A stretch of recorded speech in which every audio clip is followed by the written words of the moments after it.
Oops. Welcome back. In this section on the cell, we're going to learn about the nucleus and some endomembranous organelles. So let's start with the nucleus. You notice there's a different picture of a cell here. The nucleus is usually the largest organelle inside the cell, and yes, it's where your genes are located, and it controls what the cell does. It gives the directions to the cell. So if I ask you what a nucleus does, please do not tell me it's the brain of the cell. Cells do not have brains. Inside the nucleus, we are going to have your genes, your genetic information. So basically, we have DNA. Okay? And most of the time, the DNA is just kind of floating around in its big, long strands. And then what happens is those strands can wrap around these protein balls known as histones, and then they start twisting and condensing and condensing and condensing. As you can see, if you follow this along, there's more condensing. And eventually in mitosis, in the first stage of mitosis, they will condense and become visible chromosomes, okay? So what that means is 95 to 99% of the time, we're not going to have chromosomes. In fact, your genes are just going to be floating around as long strands of nucleic acid. So this picture of a nucleus is a little bit kind of a misnomer, although it could be the beginning or the end of mitosis because it shows the genetic material both ways. When the genes are just floating around in long strands, that's what's known as chromatins. So all these darker areas, that's just chromatin. And then when it condenses, it forms chromosomes. If you go back and you look at those transmission electron microscope pictures of the cell, they were showing those dark blobs. That was the chromatin there. In the center of an, in addition, well, there's a couple more things going on. In the center of a nucleus, there's an area known as the nucleolus, which is kind of like the dot in the middle of the nucleus. And we'll be talking about what happens in the nucleolus shortly. If we look at the nucleus, what you'll notice is it has a phospholipid bilayer as well. That's known as the nuclear envelope, in which there are openings known as nuclear pores. Okay.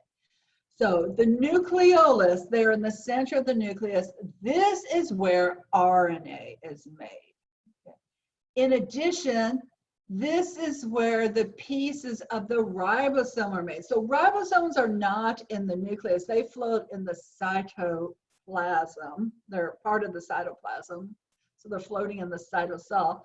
And basically there's two pieces to the ribosome, and they're both made in the nucleolus, and then they exit through the nuclear pores, and only in the cytosol do those two pieces attach to each other to form a ribosome as we know it. Okay.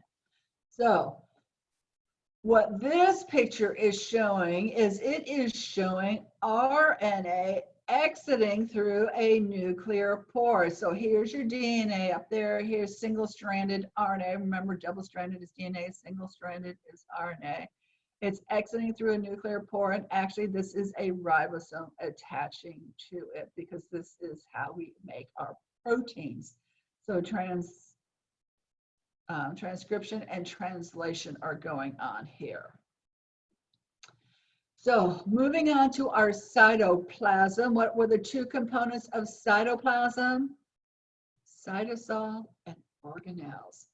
So cytosol is 80 to 90% water, in which we are going to dissolve some of those electrolytes with a charge, also known as ions.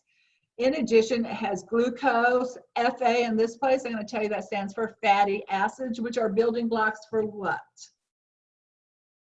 That's right, for our lipids. And what's that process called when we take fatty acids and make lipids? What's that term? We already talked about that. Anabolism, correct. We also have ATP, proteins, all kinds of stuff. When we're talking about the cell doing its work, that happens here in the cytosol. So all those chemical reactions are happening here. And in the cytoplasm, we can have organelles, and we have structures known as inclusions, which can store various chemical substances depending on the cell type. So I just mentioned them here because I don't want to spend a whole slide on them, as they are important in certain types of cells, like in skin cells and liver cells and some other cells. We'll be talking, and adipose tissue, we'll be talking about what's in these inclusions. So then we have the rest of our organelles, which have chemical functions, jobs they need to do. So all those organelles are in the cytoplasm. So reason why I have a big white circle in the middle, because that's where the nucleus is, and it's not going to include the nucleus. So it's going to include all this other stuff. So the number of organelles as well as the variety of organelles depends on the cell type. So we're going to go through like a laundry list. Here's all these organelles. Okay, not every cell has all of them. Okay, some cells are going to have millions of one and none of half a dozen of them, because each organelle has a specialized function. So structure depends on function, and function depends on structures. Now, most of these organelles are going to have membranes, and so they form this endomembranous system. So I'm going to be talking about the endomembranous organelles for this part, and then we'll have another recording which are going to do the non-endomembranous system. So the first one has to do with the ribosome, which technically is not an endomembranous system, but it had to do with the nucleus, which we already talked about, and there's two subunits. So there's this big subunit and this little subunit, and they attach to each other once they're in the cytosol. So now you're going, Dr. Powell, why didn't they just attach there in the nucleus before they left? Because that's like putting your hand in the cookie jar, and if you have the whole fistful, you can't get your hand back out because it's too big, but if you only take one, you can get your hand back out. So the little pieces can get out, but if it was assembled, it wouldn't be able to leave through the nuclear pores. So the whole function of ribosomes is this is where the cell makes its proteins. The strands of RNA will attach to it, and then from there we are going to have translation and make an amino acid chain. And as you know, amino acids are the building blocks for protein. So the only organelle in your body that makes proteins are ribosomes. So if we're talking about making proteins, that cell is going to have a lot of ribosomes.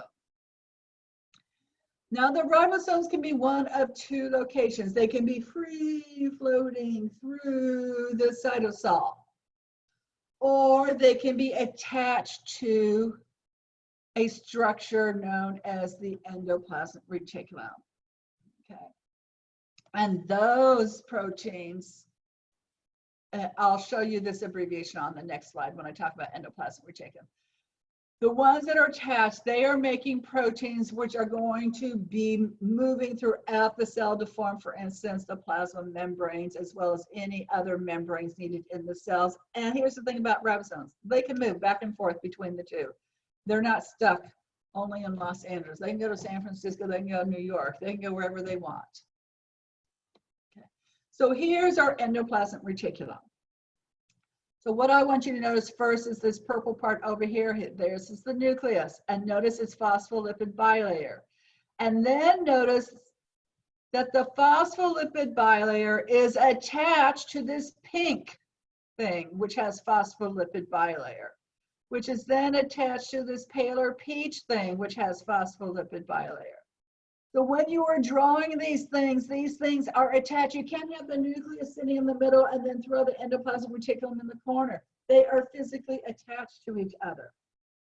So the part of the endoplasmic reticulum which is closest to the nucleus, you can see all these little dots on it. So this is known as rough endoplasmic reticulum, which was the RER on the previous slide. So why is this called rough endoplasmic reticulum? Because all of these little dots are representing ribosomes that are attached to it, okay? So this is one way to draw it. Another way to draw it is to think of it as being stacked like a parking garage, okay? And all the ribosomes, when they make their proteins, if they are attached, they dump the protein inside here, okay? So the proteins are going to be dumped in there, and then part of the phospholipid bilayer can pinch off and move those proteins to a different area of the cell. Further away from the nucleus, we have smooth endoplasmic reticulum, and it's called smooth because there are no attached ribosomes. So they're both endoplasmic reticulum, yes, but they have different structures, meaning they have different functions. So the smooth endoplasmic reticulum has nothing to do with processing proteins. It has multiple different functions, one of which is detoxified. So if we're having toxins or potential toxins going into that organ, you're going to have a lot of smooth endoplasmic reticulum. It also is where we are going to be making lipids. And an example of lipids are going to be steroid hormones, because steroid hormones are lipids. And so places in our body where we want steroid hormones, thinking testosterone, estrogen production, your reproductive organs, you're going to have cells that have a lot of smooth ER. But the first function that has to do with the endoplasmic reticulum that we're going to talk about has to do with calcium being stored in the smooth endoplasmic reticulum. So we will be coming back and talking about all three of these functions this semester. Again, is when you take physiology. Another structure which kind of looks like stacked pancakes is called the Golgi apparatus, or the Golgi complex. And this also can have pieces of the endomembranous system come with this phospholipid bilayer and fuse to it to dump its content, like proteins from the endoplasmic reticulum. And in addition, it can have little pieces pinch off and travel throughout the cell as well. And so what the Golgi apparatus does is it changes what's coming into it. So it can have pieces of protein coming in from the rough ER, it can have pieces of lipid coming in from the smooth ER, and it can package them like we can put a protein and a lipid together, forming a phospholipid, a lipoprotein, glycoproteins, all the different packages putting together. So it can modify, dehydrate, package, all that kind of stuff, and then send out the final product on the other end to get to where it needs to go. So what are these little membrane-bound structures called that travel throughout the cell? These are called vesicles. So yeah, there's different types of vesicles, but we're not going to learn about the types.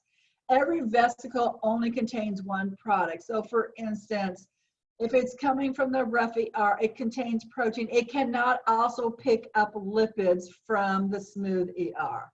You would have to have two different vesicles come to the Golgi to attach the protein to the lipid. If we don't need it right away, it can stay in the vesicle for a certain amount of time and just kind of float around in the cell, because maybe it'll need it in an hour. So, but it's not going to keep it. It's not like you're going to carry your refrigerator around with you. You may carry that granola bar with you for a while, but you're not going to carry it for a year. So if you made something that was in a vesicle and then the cell has decided it doesn't need it, what's going to happen is that vesicle is then going to go to the plasma lemma of the cell and release the product. And what's that process called? That's right, exocytosis. Okay. And then when stuff enters the cell through endocytosis, it would enter by forming a vesicle. So yes, the previous page showed a phagosome because it was doing phagocytosis. A phagosome is just an example of a vesicle. Another organelle we're going to learn about is called a lysosome, and these only come from the Golgi, so they're not coming from the rough ER, and what they contain are digestive enzymes. What this means are these are enzymes. These are specialized proteins that when they come in contact with something else, they're going to break it up. So they have to stay in the membrane, okay? If there was no membrane around them, what would happen is they would start digesting the entire cell, a process known as autolysis or autolysis, auto meaning self, lysis meaning to cut up. They would digest the cell. What normally happens is a lysosome with its digestive enzymes meets up with a vacuole containing something or meets up with a worn up organelle, and the two fuse together, and then the digestive enzymes just break down this stuff. So for instance, if there was a phagosome that contained a protein, it would fuse with the lysosome, and the lysosome would break it down into amino acids. Or if there was I think I have a picture here of a damaged mitochondria, okay? And so it's going to break down the mitochondria there as well. All right. So that's it for this section, and I will see you again shortly as we continue on with non-membranous organelles. Thank you for all your hard work.